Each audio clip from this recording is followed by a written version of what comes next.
가족 중에 누가 죽고 나서 뭔가 메시지를 계속 보내는 것인데요. 동양, 서양 공통적으로 나온 것은 나비와 무지개입니다. 예를 들면 무지개가 뜰 상황이 아닌데 무지개가 나온다든가, 돌아가신 어머니의 장례를 치르고 집으로 돌아가는 길에 차 안에 나비가 앉아 있었던 경우라든지. 흔히 드라마나 영화를 보다 보면 임종 직전에 가족들과 인사를 나누고 유언도 하시는 그런 장면들이 많이 연출되곤 합니다. 하지만 사실 현실에서는 그런 경우가 많지 않습니다. 소중한 사람과 이별하는 것은 매우 힘든 일인데요. 그보다 더 힘든 것은 죽음의 순간 작별 인사도 못하는 것일 겁니다. 그래서 의료진은 보호자들이 환자를 미리 볼 수 있게 준비해 주는 것이 중요한 일이고, 보호자들도 의료진의 호출에 바로 응답하여 작별의 순간에 같이 있는 것이 중요하다고 할 수 있겠습니다. 그래서 현재 환자가 임종 전에 어떤 단계에 와 있는가를 판단하는 것이 보호자들에게 중요한 일인데요. 그래서 오늘은 임종 직전에 나타나는 증상 6가지에 대해 말씀을 드리려 합니다. 무거운 주제이지만 언젠가는 누구나 겪게 될 일이기 때문에 담담하게 들어주시면 되겠습니다. 우선 첫 번째로 수면 시간의 변화입니다. 임종이 다가오는 사람에게 나타나는 증상은 세상 돌아가는 일에 관심이 없어지고 잠이 많아진다는 것입니다. 사람은 죽기 전에 깨어있는 시간이 많지 않습니다. 길게는 약 3달에서 짧게는 일주일 전부터 수면 시간이 급격하게 늘어나고 깨워도 별 반응을 하지 않습니다. 마치 혼수 상태처럼 잠만 자는 것이 특징인데요. 임종이 가까워질수록 수면 시간이 하루 16시간에서 20시간 이상쯤 될 거라고 생각하면 됩니다. 이때 보호자는 환자분이 언제 깨어날지 모르기 때문에 옆에서 잘 관찰하는 것이 중요하고 마음의 준비도 조금씩 하는 것이 좋습니다.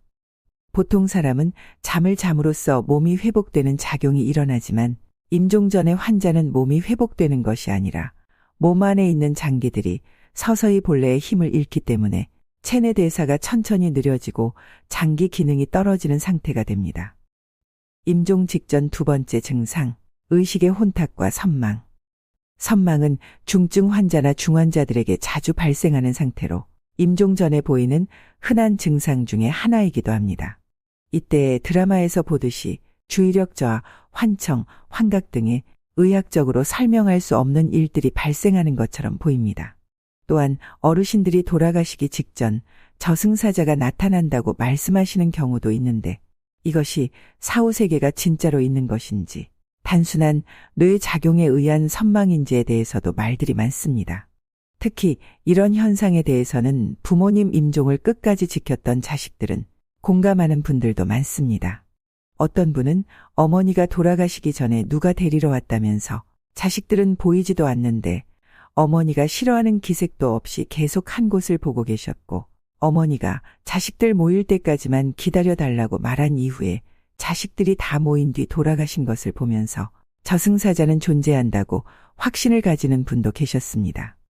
또 어떤 분은 밤에 아버지 병실 침대 옆에서 책을 보고 있었는데 아버지가 본인 뒤쪽에 허공을 보면서 저 하얀 옷을 입은 2분은 누구냐고 물으셨답니다. 곧이어 아버지는 온통 하얀 나라이고 마음이 아주 편안하다고 하여서 아버지도 본인도 종교가 없는 무신론자였지만 그때만큼은 뭔가 사후세계가 따로 존재하는가 보다 하는 믿음과 동시에 아버지가 좋은 곳 가실 것 같다는 생각이 들며 안심되었던 일도 있었다고 합니다.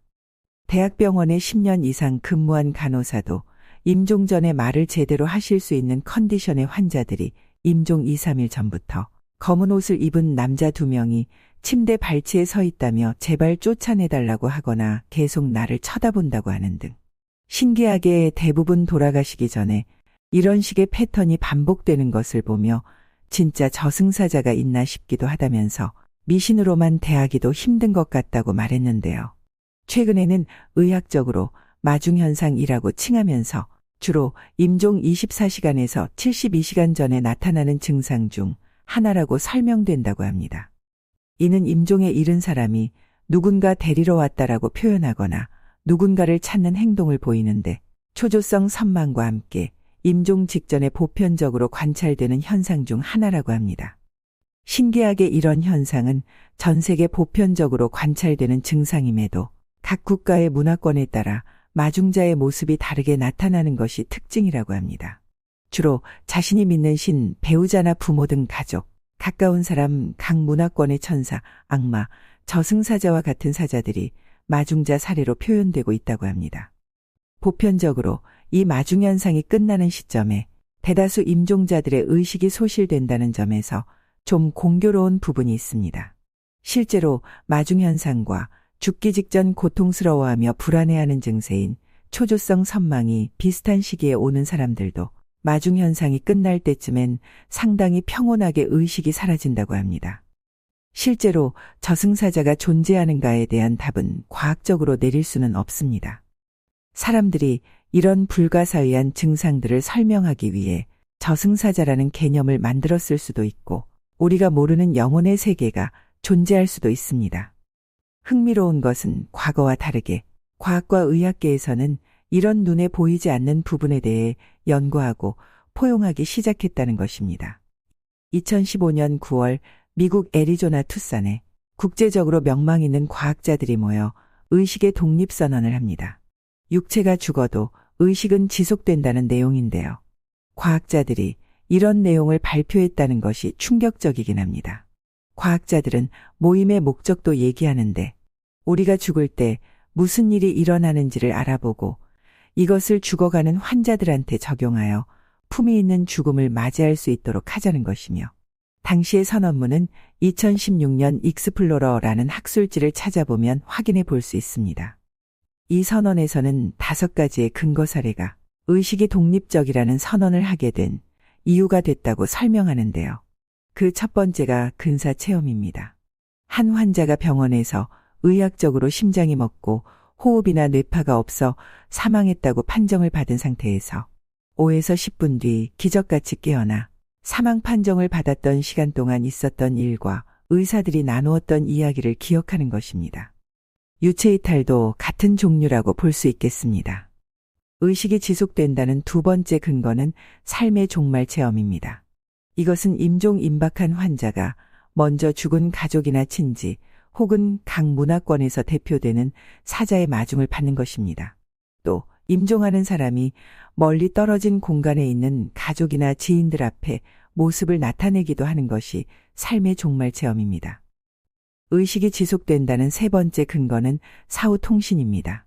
이건 잘 알아둘 필요가 있는데 실제 우리 주변에도 많이 일어납니다. 가족 중에 누가 죽고 나서 뭔가 메시지를 계속 보내는 것인데요. 동양, 서양 공통적으로 나온 것은 나비와 무지개입니다. 예를 들면 무지개가 뜰 상황이 아닌데 무지개가 나온다든가 돌아가신 어머니의 장례를 치르고 집으로 돌아가는 길에 차 안에 나비가 앉아 있었던 경우라든지 도저히 나타날 수 없는 바다 한가운데 항해 중인 배에 갑자기 나비가 나타난다든지 하는 경우입니다. 그리고 제 개인적인 경험으로는 아버님이 돌아가셨을 때 참새가 와서 집안을 쳐다보며 창문에 한참을 있다가 갔었는데요. 처음엔 그냥 그러려니 했는데 그 이후 몇 년 동안은 아버님 제사 있을 때마다 아침 일찍 창문에 새들이 와서 시끄럽게 지저귀는 것을 보며 신기하다는 생각이 든 적이 있었습니다. 우연히 자식 때문에 점을 보러 간 적이 있는데 묻지도 않았는데 무당이 아버지는 돌아가신 이후에 새가 되셨네 라는 말을 듣고 아 그래서 그랬구나 하며 소름이 돋았던 적도 있었습니다. 이런 여러 가지 현상이 일어나는 사후통신의 목적은 죽은 가족이 내가 잘 있다는 걸 알려주기 위한 이유라고 할 수 있습니다. 의식이 지속된다는 네 번째 근거는 전생에 대한 기억입니다.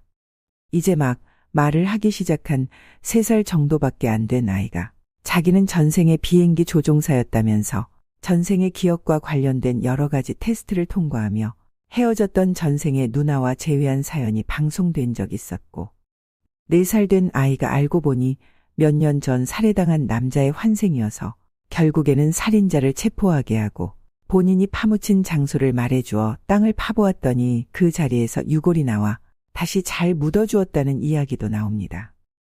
의식이 지속된다는 5번째는 죽은 자의 영혼과 살아있는 사람이 소통하게 해주는 영매 등으로 얘기할 수가 있겠습니다.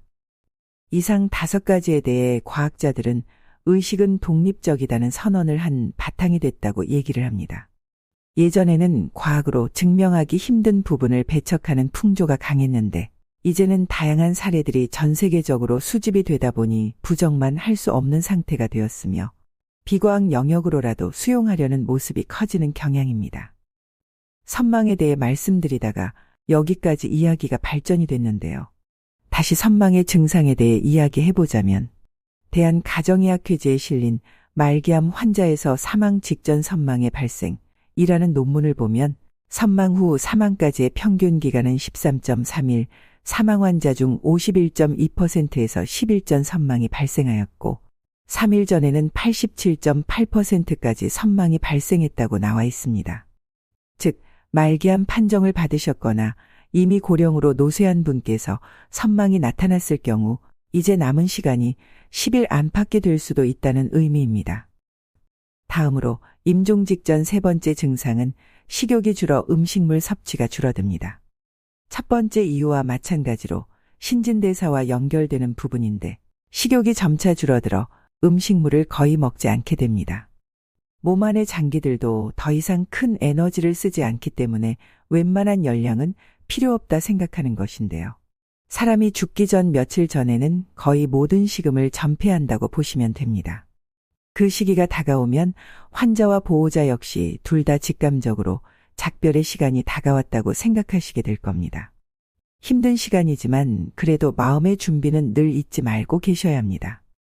임종 직전 4번째 증상은 임종 48시간 이내에 맥박과 혈압의 변화가 나타납니다. 혈압 저하, 그리고 산소 포화도가 갑자기 낮아지기 시작하면 특별한 의학 조치를 하지 않는 한 48시간 내에 임종암을 나타내곤 합니다. 혈압은 점점 떨어지게 되고 맥박도 점점 느려지다가 빨라졌다가를 불규칙적으로 반복하게 됩니다. 호흡의 경우 사람마다 조금씩 다릅니다. 숨을 굉장히 가쁘게 쉬는 경우도 있고 숨을 잘 못 쉬는 분도 계십니다.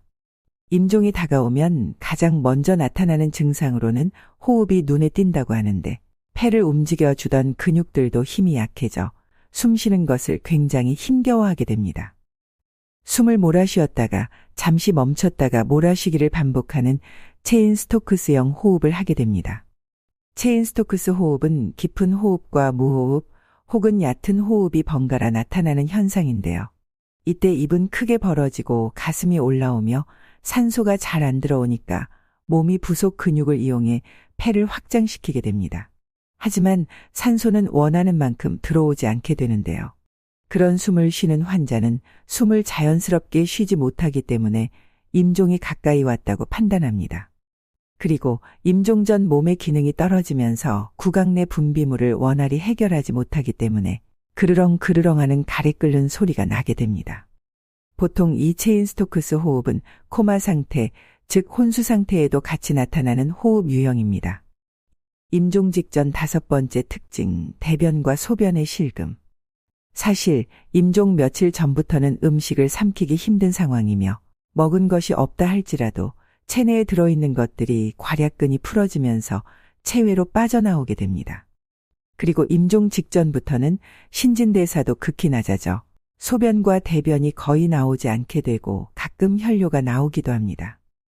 임종 직전 6번째 특징, 피부색의 변화.